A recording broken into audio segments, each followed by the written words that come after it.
أعوذ بالله من الشيطان الرجيم بسم الله الرحمن الرحيم الحمد لله அஸ்ஸலாமு அலைக்கும் வரஹ்மத்துல்லாஹி வபரகாத்துஹு. அல்லாஹ்வினுடைய உதவியை கொண்டு நாம் இந்த தஜ்வீது குழுமம் என்கின்ற இந்த குழுமத்திலே ஒரு சில அடிப்படையான சில விஷயங்களை நாம் தொடர்ந்து பார்த்து வருகின்றோம். அதன் அடிப்படையிலே இன்று ஒரு மிக முக்கியமான ஒரு விஷயத்தை பற்றி பேசுவதற்கும் விவாதிப்பதற்கும் நாம் இன்று இங்கு இந்த தருணத்தை பயன்படுத்துகின்றோம். இன்ஷா அல்லாஹ். சில நாட்களுக்கு முன்பு ஒரு சந்தேகம் வந்தது. அது என்ன சந்தேகம் என்று சொன்னால்,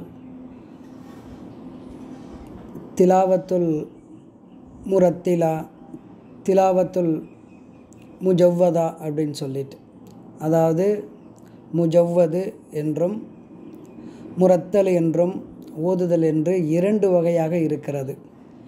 இந்த இரண்டு வகைக்கும் என்ன வித்தியாசம் என்கின்ற ஒரு கருத்து ஒன்று ஒரு நபரிடம் பேசிக்கொண்டு இருக்கும்போது உருவானது. இன்ஷா அல்லாஹ் அது சம்பந்தமாகத்தான் இன்று ஒரு சிறிய விளக்கத்தை நாம் பார்க்க இருக்கின்றோம். திலாவத்துல் முரத்தலா அப்படின்னு சொன்னோம்னாக்கா அது ஒன்றும் பெருசாக நம்ம எடுத்துக்க தேவையில்லை. எப்படின்னு சொன்னால், மெதுவாக தெளிவாக அதே நேரத்தில் ஒரு குறிப்பிட்ட வேகத்தில் அந்த குரானை நம்ம ஓதுறது. எப்படின்னு சொன்னால், மிக விரைவாகவும் ஓதிவிடக்கூடாது, ரொம்ப நீட்டி நிதானித்து இழுத்து ஓதுறதும் அதில் அடங்காது. அல்லாஹ் தஆலா 73வது அத்தியாயத்தில் 4வது வசனத்தை சொல்கிறான், வரத்திலில் குர்ஆன தர்த்தீலா. இந்த தர்த்தீல் ரத்தில் அப்படின்னு இருக்குது பார்த்தீங்களா, அந்த வார்த்தையிலேருந்து வந்தது தான் இந்த முரத்தல் அப்படிங்கிறது சொல்லிட்டு, அதாவது சாதாரணமாக தெளிவாக ஓதுறது அப்படின்னு சொல்லி அர்த்தம். இதனுடைய பயன்பாடுகள் என்ன, இது எதுக்காக இந்த வகையான ஓதுதலை நாம் பயன்படுத்துகிறோம் அப்படின்னு சொல்லி பார்த்தோம்னா, இது இவ்வாறு ஓதுகின்ற பொழுது இதனுடைய வார்த்தைகள் அதில் என்ன ஓதுகிறாங்களோ அந்த வார்த்தைகள் நமக்கு தெளிவாக விளங்கக்கூடிய அளவில் இருக்கும். மற்றவர்களும் எளிதாக விளங்கி கொள்வார்கள். இந்த அரபி மதர்சா மற்றும் கல்லூரிகள், பள்ளிகள் இப்படி போன்ற இடங்களில் பாடம் நடத்துவதற்கும் இந்த முறையைத்தான் அவங்க பயன்படுத்துகிறாங்க. அதே போல் குர்ஆனை மனனம் செய்வதற்கும் இந்த முறையை அவர்கள் பயன்படுத்துகிறார்கள். இதுதான் அதற்கு ஏற்ற முறையமாக இருக்கின்றது. இன்னொன்று தனக்குத்தானே ஓதிக்கொள்வதற்கும் இந்த முறை மிக ஏற்றமானதாக ஒன்றாக இருக்கின்றது. அதோடு மட்டுமில்லாமல் இந்த குர்ஆனை சிந்தித்து பார்த்து சீர்தூக்கி பார்த்து அது கருத்துக்கள் என்ன சொல்லுகிறது என்பதனை அதனுடைய அர்த்தங்களை விளங்கி கொள்வதற்கும் இந்த முறை மிக ஒரு தேவையுள்ள ஒன்றாக இருக்கின்றது. இதனுடைய பயன்பாடுகள். ரெண்டாவது பார்த்தோம்னா, திலாவத்து முஜவ்வது அப்படின்னு சொல்லிட்டு சுருக்கமாக சொல்லுவாங்க. தஜ்வீது அப்படிங்கிற அந்த வார்த்தையிலேருந்து இது வருது. இது எப்படின்னு சொன்னாக்க, நீட்டி நிதானித்து இனிமையான குரலில் அழகிய முறையிலே ஓதுவதற்காக சொல்லப்படும். அதாவது 100% தஜ்வீதுடைய சட்டங்கள் இப்படித்தான் ஓத வேண்டும் என்று சில சட்டங்கள் இருக்கிறது. அந்த சட்டங்களை பின்பற்றி ஓதுவதற்கு இந்த முறை தான் பயன்படுத்தப்படுகிறது. இதற்கு பெயர் முஜவ்வது என்று சொல்லப்படும்.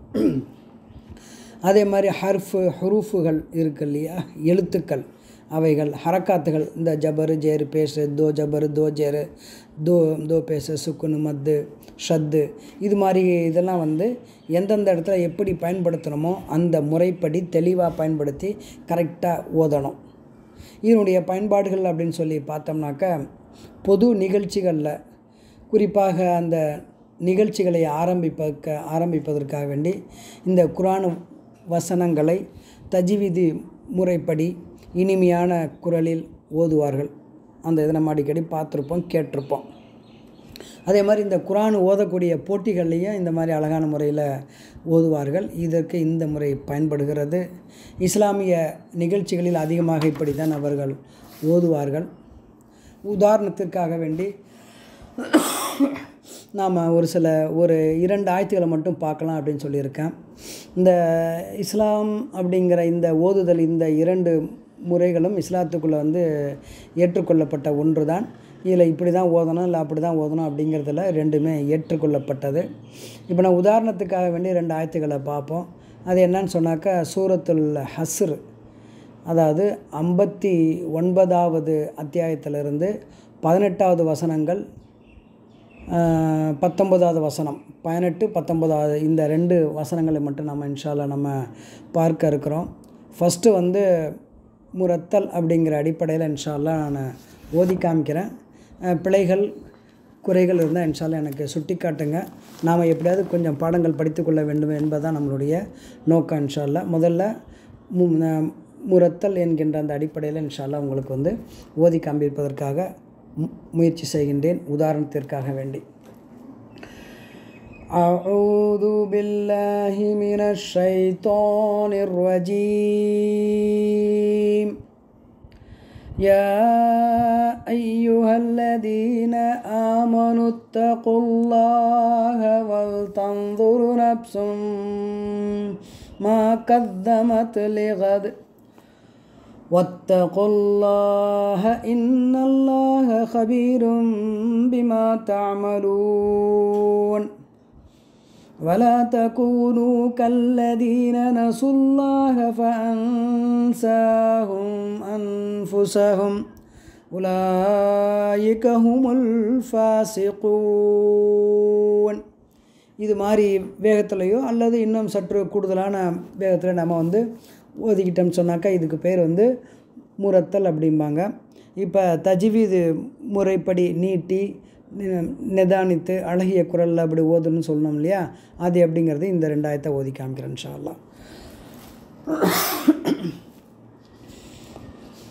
அஊது பில்லாஹி மினஷ் ஷைத்தானிர் ரஜீம். யா அய்யுஹல்லதீன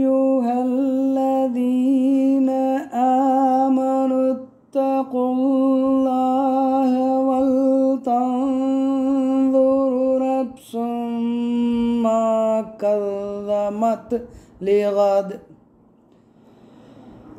வத்தகுல்லாஹ இன்னல்லாஹ கபீரும் பிமா தஅமலூன்.